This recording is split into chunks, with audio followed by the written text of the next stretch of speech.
எல்லோருக்கும் வணக்கம். இன்றைக்கு நான் உங்களுக்கு லசனியா தான் செய்து காட்ட போறேன். வாங்கோ அதுக்கு என்னென்ன பொருட்கள்னு பார்ப்போம். கோழி அரைச்ச கோழி எடுத்து வச்சிருக்கிறேன். மஞ்சத்தூள், தேங்காய் எண்ணெய், உப்பு, லசனியா, தக்காளியும் மிளகாயும் போட்டு அரைச்ச பேஸ்ட் உண்டு, தூள், வெங்காயம், இஞ்சி, உள்ளி அரைச்ச பேஸ்ட். இவ்வளவுதான் தேவையான பொருட்கள். வாங்கோ இப்ப எப்படி செய்யறதுன்னு பார்ப்போம். முதல் நான் தண்ணியை கொதிக்க வச்சிருக்கிறேன். அதுக்குள்ள நான் இந்த லசனியாவை ஒரு 5 நிமிஷம் போட்டு அவிச்செடுக்க போறோம். வாங்கோ கறியை வைப்போம்.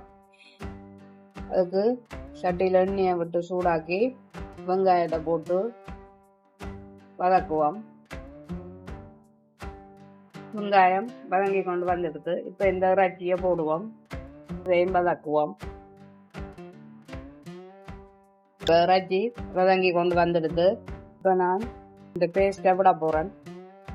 தேவையான அளவு பேஸ்ட்டை விட்டு ரொம்பவும் கிண்டி போட்டு மூடி விடுவோம். பேஸ்ட்டை விட்டுட்டு கிளறி போட்டு மூடி விடுவோம்.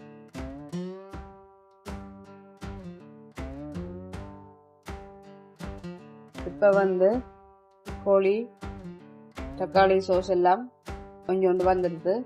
இப்ப நான் கொஞ்சம் மஞ்சள், கொஞ்சம் உப்பு, பிடிச்சு வச்ச உள்ளி, இஞ்சி அதையும் போடுவோம். போட்டு கொஞ்சம் தூளும் போட்டு கிளறி போட்டு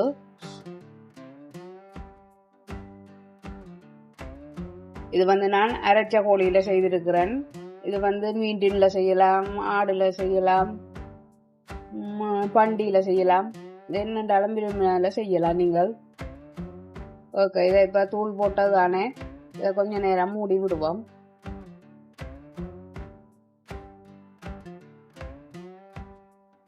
இப்ப வாங்கோ பார்ப்போம்.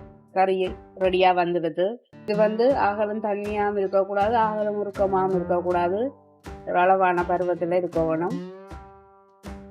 இப்ப கறி ரெடி ஆயிடுது. நீ வாங்கோ லசனியா அப்படி செய்யறதுன்னு காட்டுறேன். ஓகே, இப்ப நான் ரேட் தட்டுக்குள்ள இந்த பேப்பரை போட்டு இதுக்கு நான் அவிச்சு வச்ச இந்த லசனியாவையும் இப்படி அடுக்குவோம். கீழே ஒரு லேயர் அடுக்கி போட்டு இதுக்கு நான் இறைச்சிய போட போறேன். இப்ப இறைச்சி எல்லாம் பரவி போட்டு இப்ப நான் வெள்ளை சோஸை மேல போட போறேன். வெள்ளை சோஸையும் அதுக்கு மேல சமப்படுத்தி போட்டு நான் சீஸ் போடுறேன்.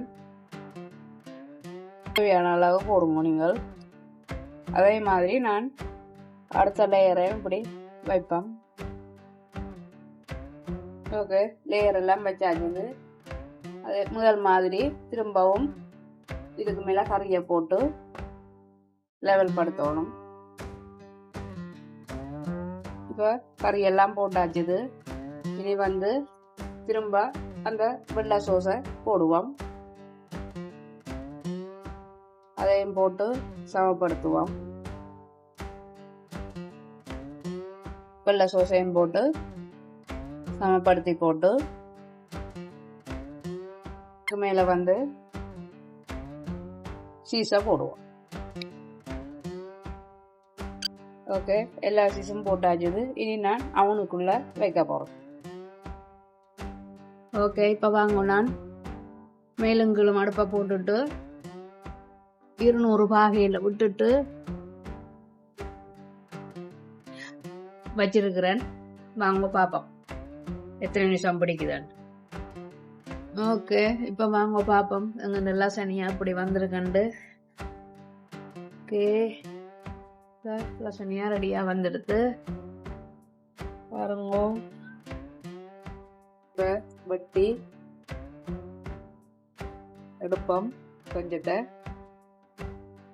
இப்போ பாருங்க உங்க லசனியா ரெடி ஆயிடுது.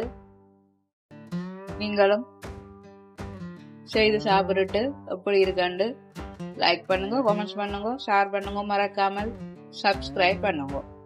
நன்றி, வணக்கம்.